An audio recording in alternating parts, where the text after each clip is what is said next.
আমরা এখন গোয়ার নতুন এয়ারপোর্ট নর্থ গোয়ায় মোপা এয়ারপোর্টে, যা মনোহর পারিকারের নামে নামাঙ্কিত।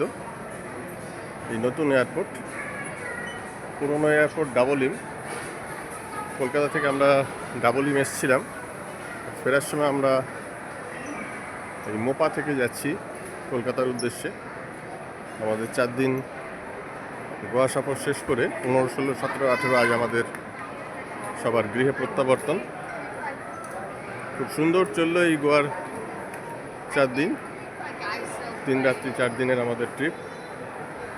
বৃষ্টিতে ভেজা হলো, সব জিনিস দেখা হলো, কাল ক্যাসিনো ঘোরা হলো। এরকম নানান অ্যামিউজমেন্টের জায়গা এই গোয়া, তার সবকটি জায়গা এবং বেশ কয়েকটি বিচ আমরা ভালোভাবে ভ্রমণ করে ফিরে যাচ্ছি বাড়ির উদ্দেশ্যে সকলে। আবার গোয়া আসবো এই প্রত্যাশা নিয়ে। সকলের মনে হচ্ছে যে আরও কদিন থাকলে ভালো হতো।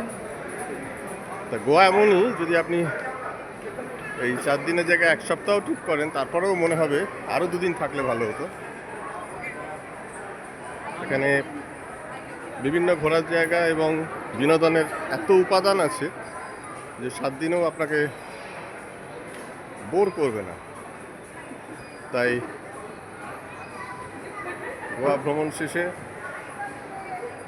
সবার উদ্দেশ্যে বলতে হয়, সময় সুযোগ পেলেই চলে আসুন সুন্দরী গোয়া।